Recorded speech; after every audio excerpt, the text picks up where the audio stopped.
The Boarded Window. In 1830, only a few miles away from what is now the great city of Cincinnati, Ohio, lay a huge and almost endless forest. The area had a few settlements established by people of the frontier. Many of them had already left the area for settlements further to the west, but among those remaining was a man who had been one of the first people to arrive there.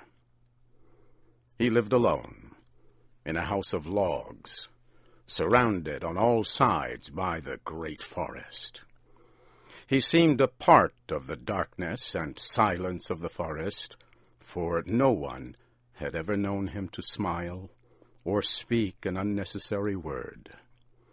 His simple needs were supplied by selling or trading the skins of wild animals in the town.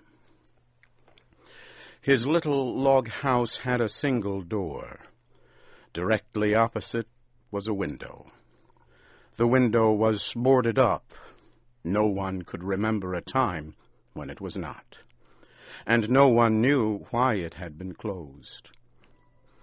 I imagine there are few people living today who ever knew the secret of that window, but I am one, as you shall see. The man's name was said to be Murlock. He appeared to be 70 years old, but he was really 50. Something other than years had been the cause of his aging. His hair and long, full beard were white. His gray, lifeless eyes were sunken. His face was wrinkled. He was tall and thin, with drooping shoulders, like someone with many problems. I never saw him. These details I learned from my grandfather. He told me the man's story when I was a boy. He had known him when living nearby in that early day. One day, Murlock was found in his cabin, dead. It was not a time and place for medical examiners and newspapers. I suppose it was agreed that he had died from natural causes, or I should have been told and should remember. I know only that the body was buried near the cabin, next to the burial place of his wife. She had died so many years before him that local tradition noted very little of her existence. That closes the final part of this true story, except for the incident that followed many years later. With a fearless spirit, I went to the place and got close enough to the ruined cabin to throw a stone against it. I ran away to avoid the ghost which every well-informed boy in the area knew haunted the spot. But there is an earlier part to this story, supplied by my grandfather.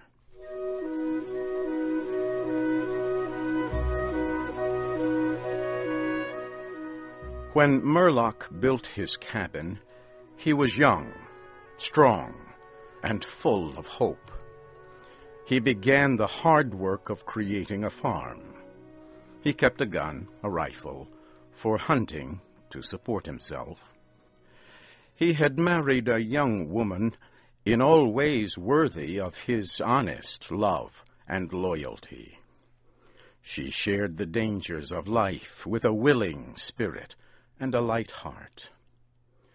There is no known record of her name or details about her. They loved each other and were happy. One day, Murlock returned from hunting in a deep part of the forest. He found his wife sick with fever and confusion. There was no doctor or neighbor within miles. She was in no condition to be left alone while he went to find help. So Murlock tried to take care of his wife and return her to good health. But at the end of the third day, she fell into unconsciousness and died. From what we know about a man like Murlock, we may try to imagine some of the details of the story told by my grandfather. When he was sure she was dead, Murlock had sense enough to remember that the dead must be prepared for burial. He made a mistake now and again while performing this special duty. He did certain things wrong, and others which he did correctly were done over and over again.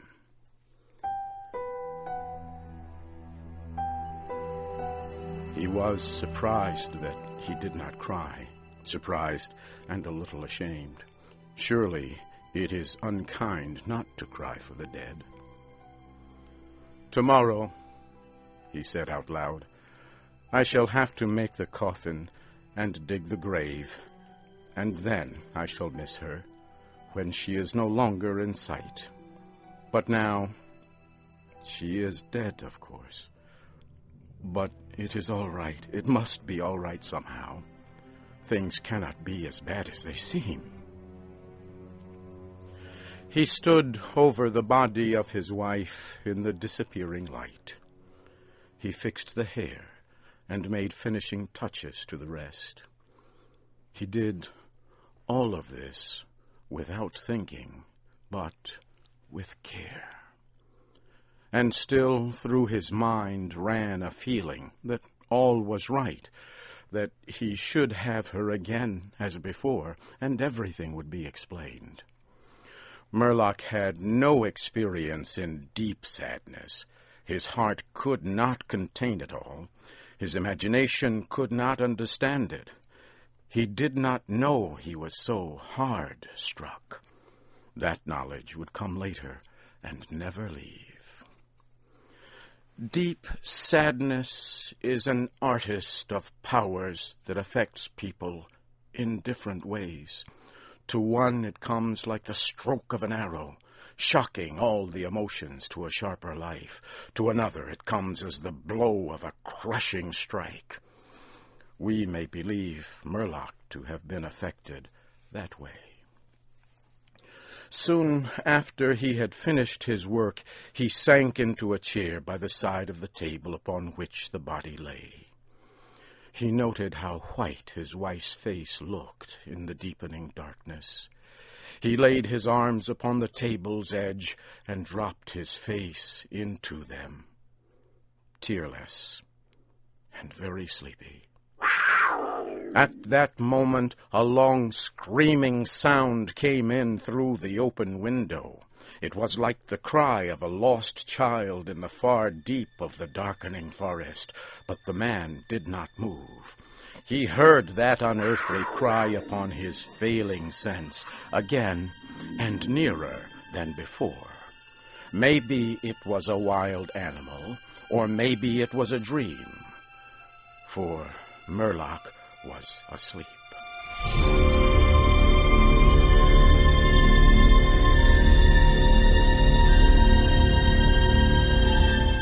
Some hours later, he awoke, lifted his head from his arms, and listened closely. He knew not why. There, in the black darkness by the side of the body, he remembered everything without a shock. He strained his eyes to see he knew not what.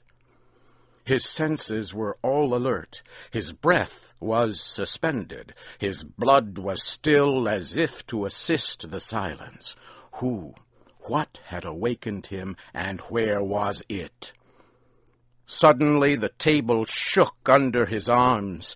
At the same time he heard, or imagined he heard, a light, soft step, and then another.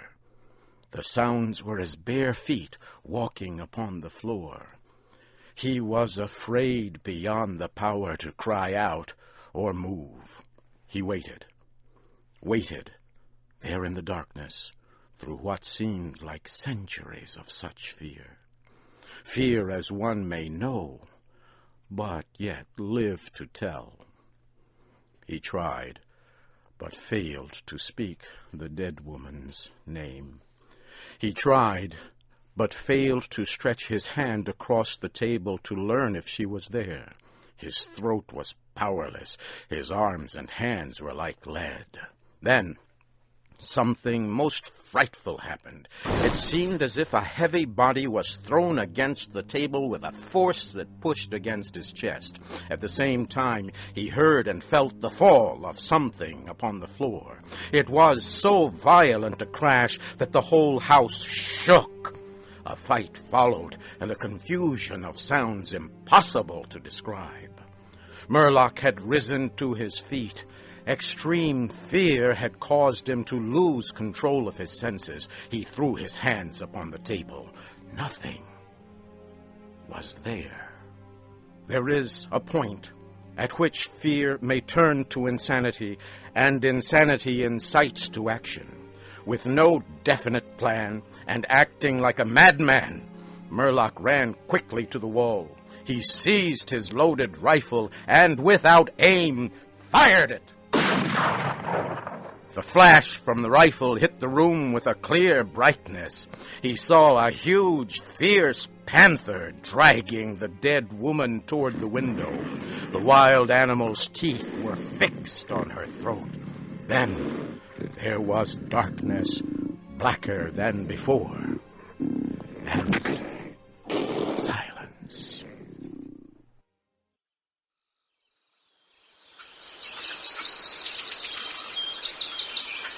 When he returned to consciousness, the sun was high, and the forest was filled with the sounds of singing birds.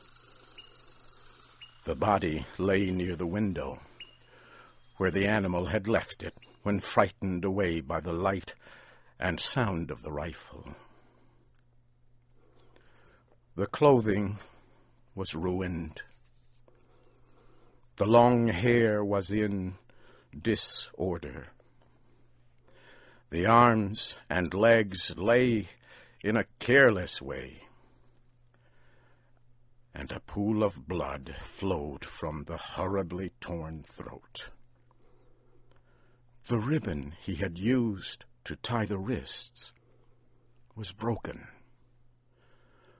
The hands were tightly closed, and between the teeth was a piece of the animal's ear.